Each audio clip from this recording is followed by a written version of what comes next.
এই একদম আমার কাছে আসবি না। তুমি তো আমার বউ, তাহলে কেন আসবো না? আমি তোকে স্বামী হিসেবে মানি না, তাহলে তোকে কাছে আসতে দিব না। কিন্তু কেন? আমি তো তোমাকে ভালোবাসি, তাহলে তুমি আমাকে কেন মেনে নিতে পারবে না? কারণ আমি তোকে ভালোবাসি না আর তোকে স্বামী হিসেবে মানি না, তাহলে তুই কেন আমার কাছে আসবি?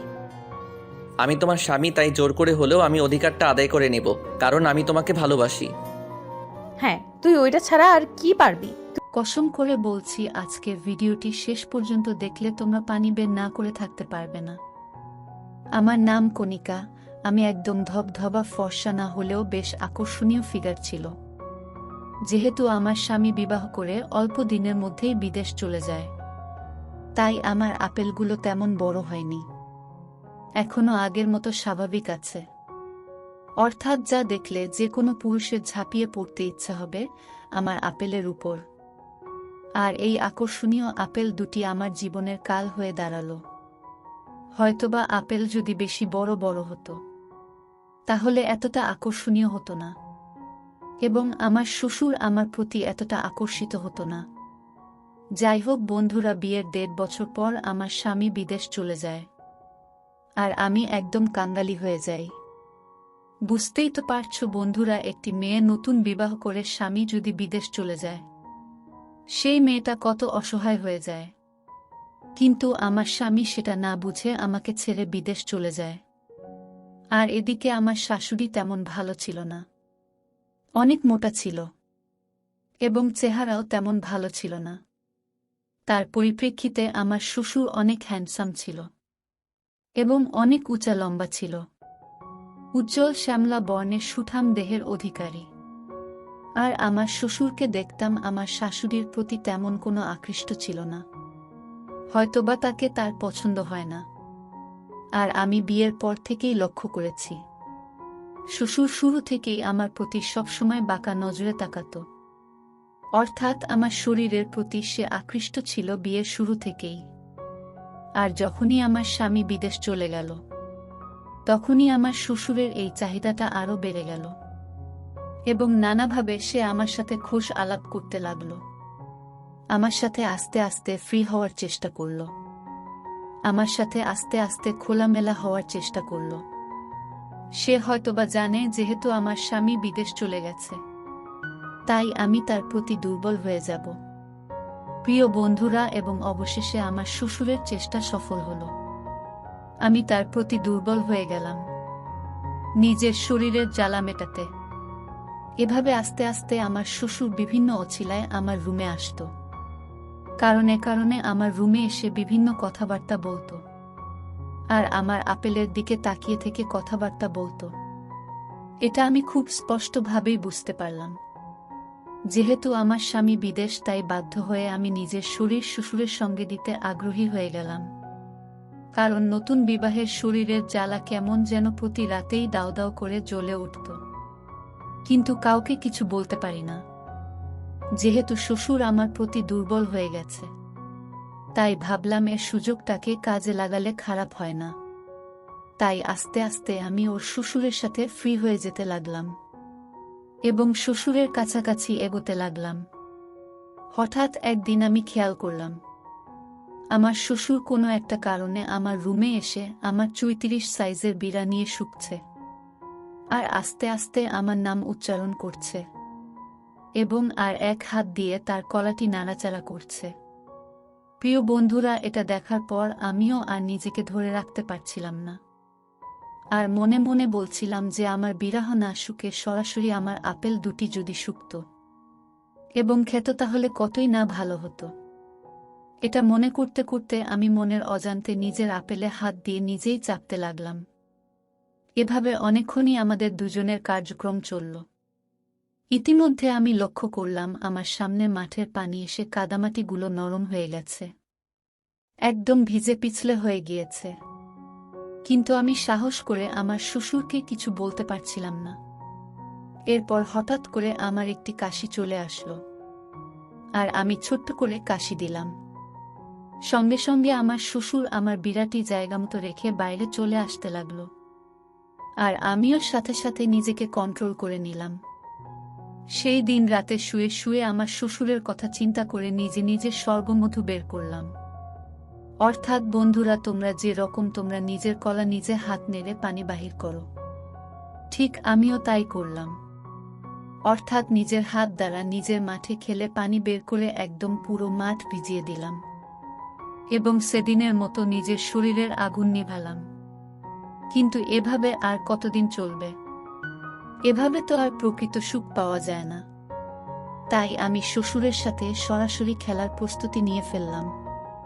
যেভাবেই হোক আমার শ্বশুরের সাথে খেলতেই হবে।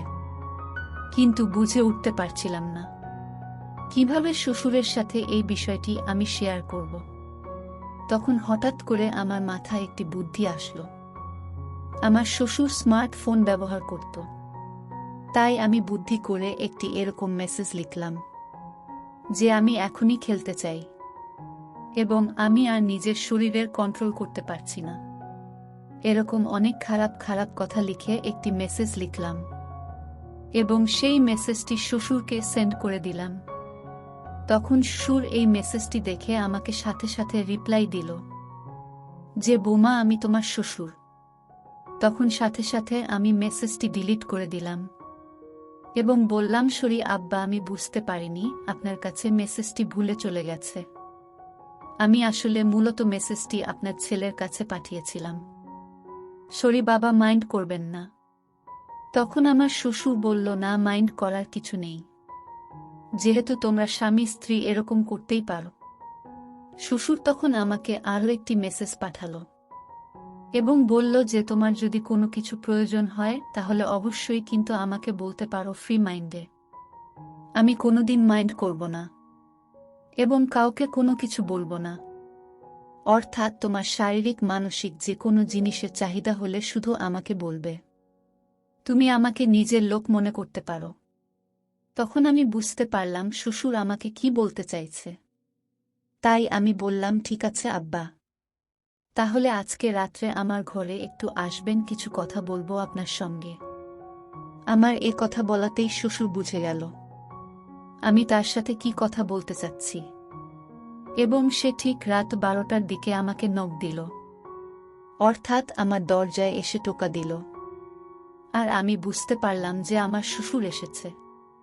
তাই আমি আস্তে করে দরজাটি খুলে দিলাম এবং রুমের মধ্যে ঢুকিয়ে আমি দরজাটি আবার লাগিয়ে দিলাম। লাগিয়ে দেওয়ার পর আমি সাথে সাথে সুরকে জড়িয়ে ধরলাম লজ্জা না করে, কারণ জানি এখন লজ্জা করলে কোনো কাজ হবে না।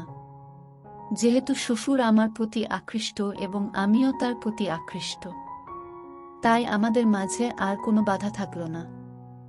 শ্বশুর ওর সাথে সাথে আমাকে জড়িয়ে ধরল এবং উদাম আদর করতে লাগল। শ্বশুর প্রথমেই আমার আপেলে হাত দিল এবং জোরে জোরে চাপতে লাগল।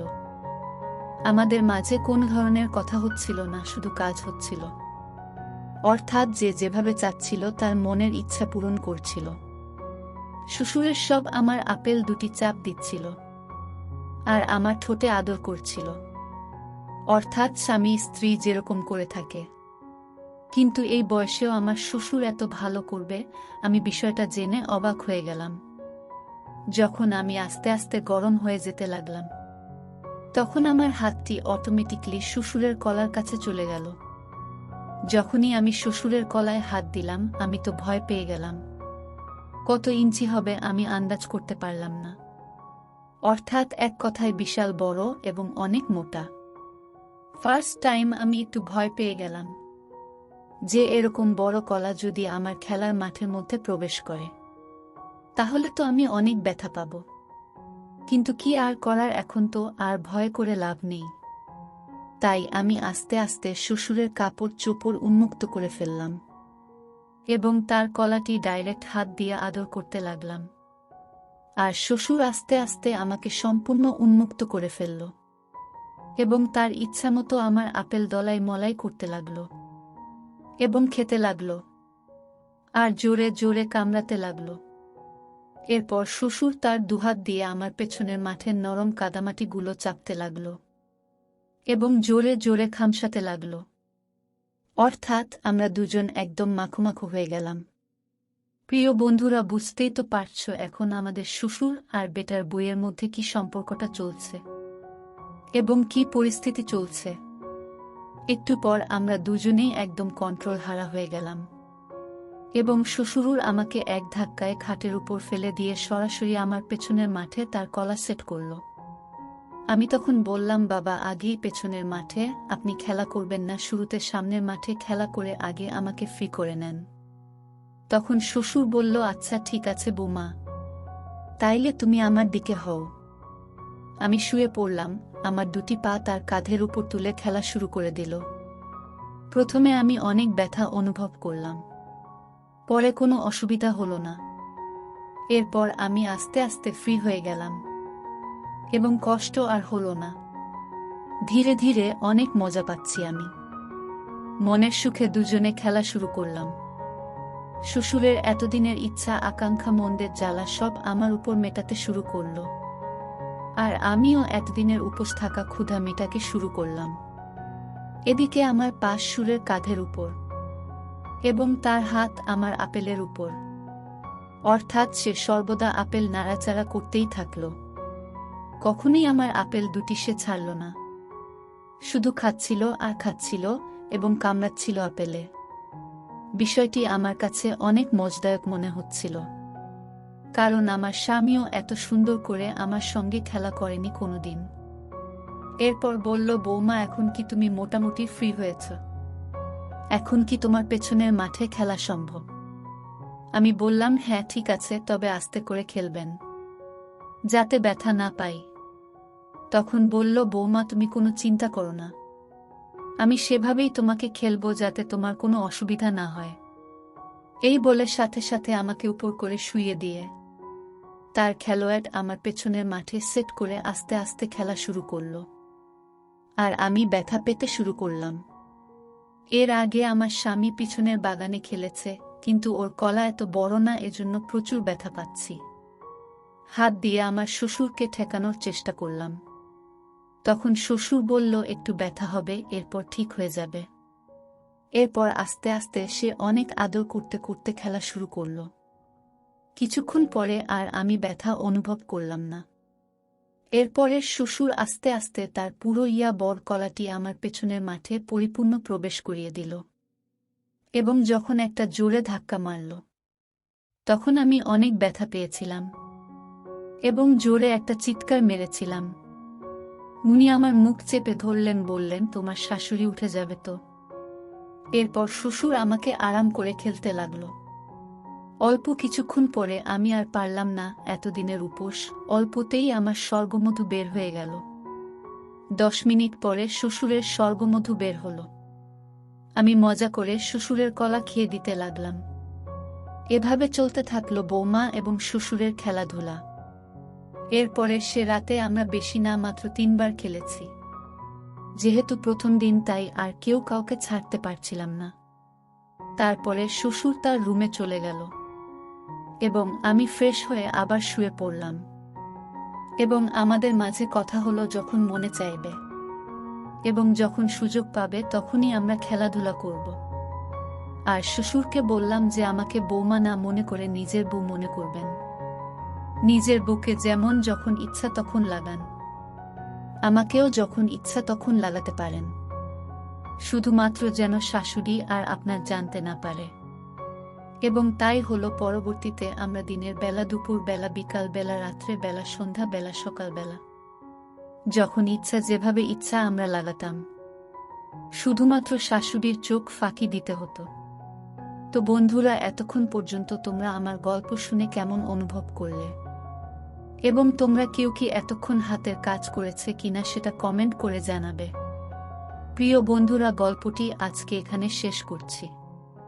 যদি গল্পটি ভালো লাগে অবশ্যই চ্যানেলটি সাবস্ক্রাইব করবে, পাশে থাকা বেল আইকনটি প্রেস করে রাখবে এবং পরবর্তীতে কোনো ধরনের গল্প সেরকম কমেন্ট করে জানাবে। সে পর্যন্ত সবাই ভালো থাকবে, সুস্থ থাকবে।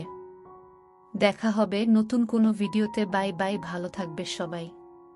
তুই তো একটা কাপুরুষ, জোর করে আমার সাথে সবটা করতে পারবি। তাছাড়া তোর আর কি ক্ষমতা আছে রে? যা বলার বলো, তাতে সমস্যা নেই, কিন্তু আমি তো তোমাকে ভালোবাসি, তাহলে কেন আমাকে দূরে সরিয়ে দাও? আমি তোমাকে স্পর্শ করলে কি এমন ক্ষতি? তোকে বলছি না তুই আমার কাছে আসবি না, আর আমাকে স্পর্শ করার ক্ষমতা দূরে থাক। আমি তোকে ভালোবাসি না, তাহলে তুই কেন আমার কাছে আসবি? এখন তো আমি তোমার স্বামী, তাই আমি তোমার কাছে আসতেই পারি। তোমাকে ভালোবাসি, ওই জন্য তোমাকে স্পর্শ করতেই পারি। তাহলে তুমি রাগ করো কিসের জন্য? তোকে বলছি না আমি তোকে ভালোবাসি না, তাহলে তুই আমার কাছে কেন আসবি?